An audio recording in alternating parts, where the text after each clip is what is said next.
In the late summer of 9 AD, Varus's legions are getting ready to return to their winter quarters on the Rhine. Arminius begins to play a dangerous double game. He's preparing a plan to attack Varus's legions on the march back to the Rhine, while carrying on with his duty as an officer in the auxiliary cavalry.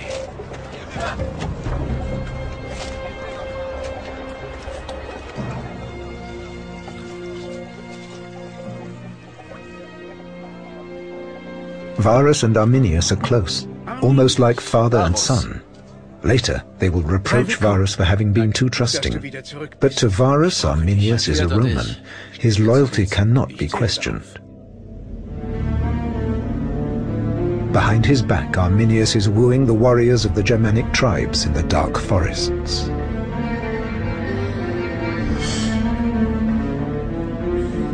As a priestess prays to the gods and confidently predicts a great victory,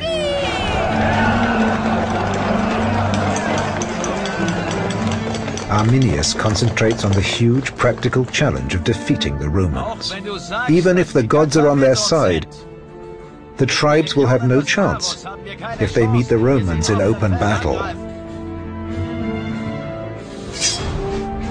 When he fought beside them in Pannonia, he watched the legions advance with such force and with such discipline and order in every unit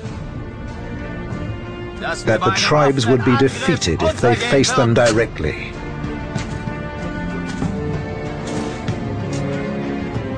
A tribal chieftain suggests attacking the Romans on the march, while their line stretches like a long thin worm across the plains.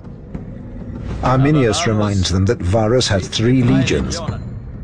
That's nearly 20,000 men. The tribes had neither the men nor the weapons for such an attack. They'd be sure to fail, but the Romans are terrified of the Germanic forests. They hate the marshes and the narrow valleys. They must be invited to enter the forests.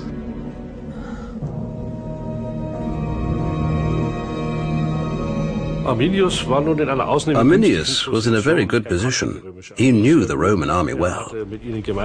He'd been on campaigns crushing the great Pannonian rebellion where the Romans had to fight a long, tough war.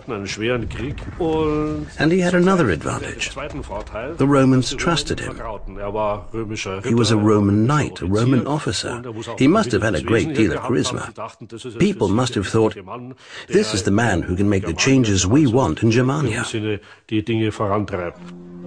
Rumors have reached the Romans that Germanic tribes are planning to rebel. Perhaps the legions should be marching in battle order. When Varus asks Arminius, he says it's just a rumor. But if Varus desires it, he'll scout the territory with his auxiliaries. Varus is satisfied, and all thoughts can turn to the distant homeland.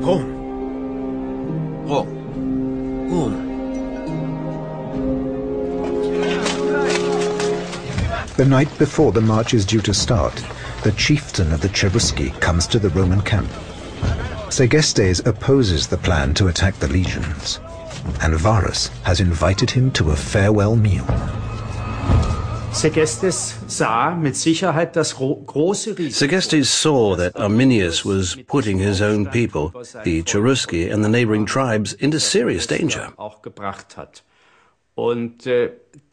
Quite a number of senior members of the Cherusci thought that Arminius's hopes of succeeding were really not that great at all.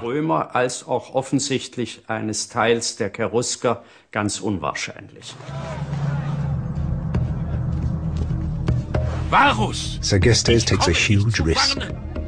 He tries to warn Varus that a conspiracy and an uprising are planned against him and the Roman legions. Varus can't imagine who could be that foolhardy. Segestes points to Arminius.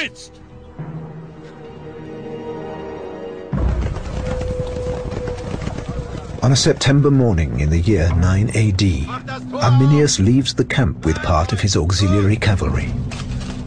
Varus has dismissed Segestes' warning and given Arminius free hand to act as he wishes. After this first warning, there was no time for a second, the Roman sources say. The senior Roman commanders aren't as confident as Varus. But they can't see what Arminius could do, even if he were disloyal. Everyone has the same thought, to cross the forest safely and get back to the warmth and comfort of the winter quarters along the Rhine.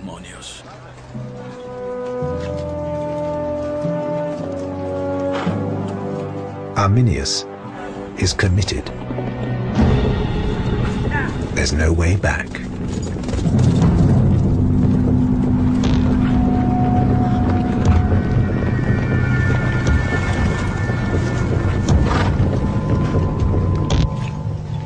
The clatter of arms and the marching feet of thousands of legionaries could be heard deep in the forest as the 17th, 18th and 19th legions march out of their summer camp.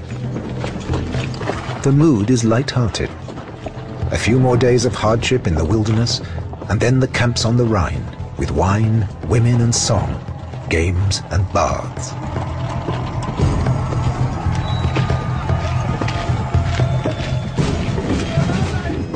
Maybe Varus already sees himself back in Rome, enjoying a wealthy and contented retirement. He's marching to his doom, with all of his 22,000 soldiers and their support units. The giant column probably takes the usual route, south from the river Weser, around the foothills of the Teutoburg forest, to the river Lippe, across that, and onto the Rhine. That's how it should be.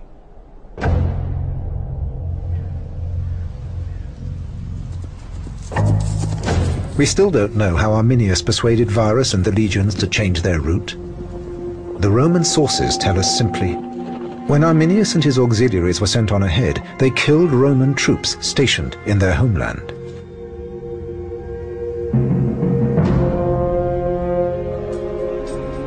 Arminius and his auxiliaries are still wearing Roman armor. The Roman soldiers see them as allies. In a surprise attack, they have no chance at all.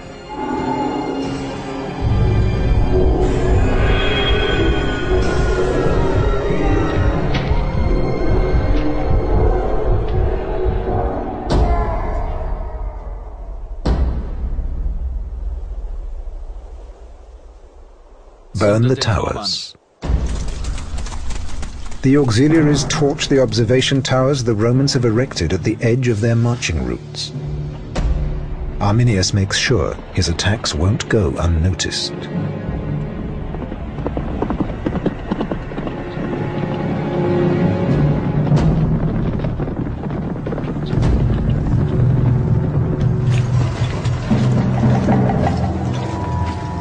At the end of their first day's march, the legions reach the foothills of the Teutoburg forest.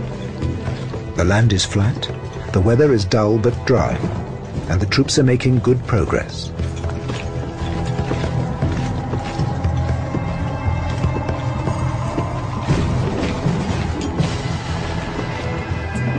And this is the moment Arminius burns the watchtower.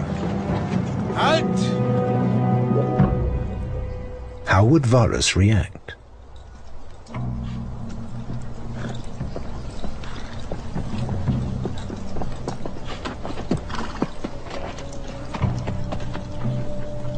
The Romans ask themselves what it can mean. Varus concludes that the rumors of an uprising were not groundless after all. Arminius must have come into conflict with rebels.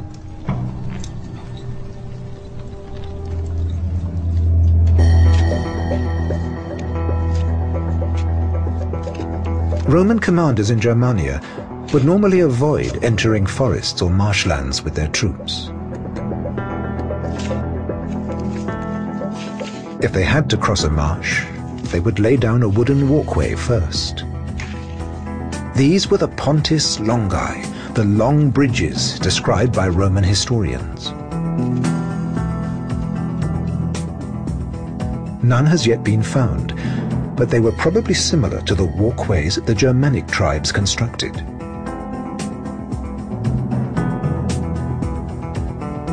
This one is almost 3,500 years old. Built by the tribes living near the Venner Marsh, close to Osnabrück.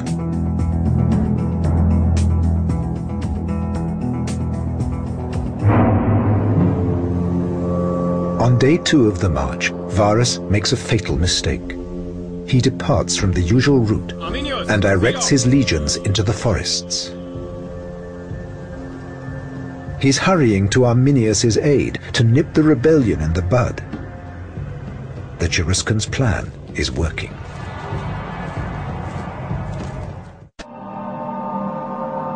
The Teutoburg forest.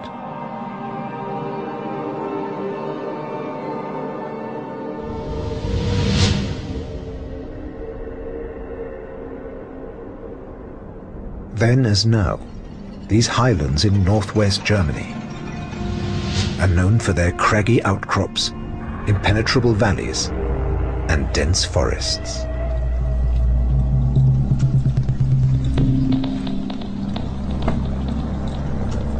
It's a nightmare for Roman soldiers, and impassable for an army of 22,000 men.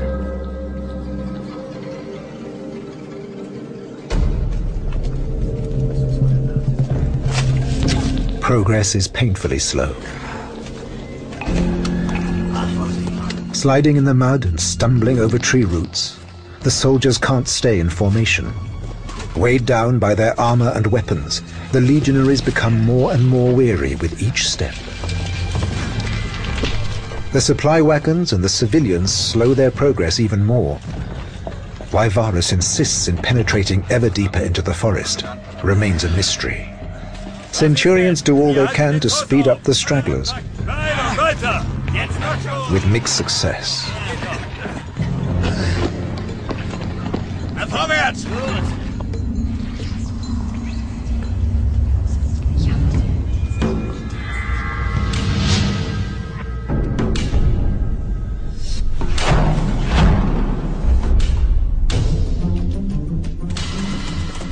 The tribesmen know their way around the forests.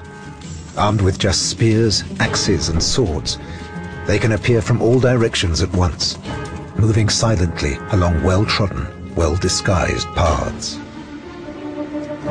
Arminius maneuvers his men into position in the undergrowth. The Romans notice nothing.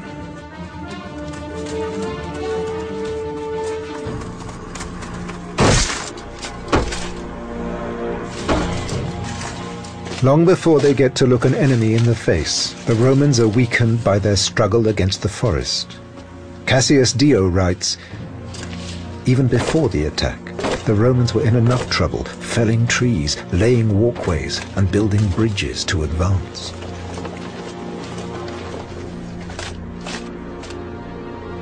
Precisely the situation Arminius intends to create.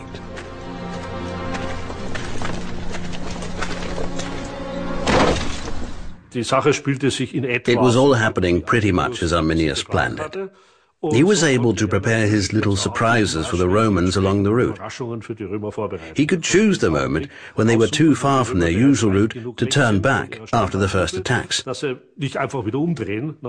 They would say, we have to go on, we keep marching. And that way they were walking further and further into the trap.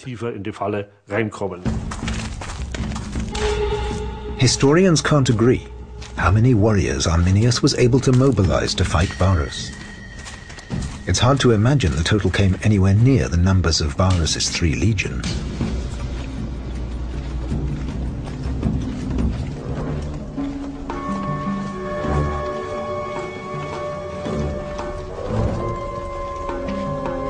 The Roman column has now become extremely stretched. Another advantage for the tribesmen. Their weapons are clearly inferior to the Romans. Axes, swords, wooden spears, and simple shields. The tribesmen didn't necessarily need superiority in numbers. Because they were attacking the Romans in a long column, they could choose the place for the assault. Say, for example, 3,000 legionaries are marching along a narrow front in a 2-kilometer-long column, accompanied by wagons and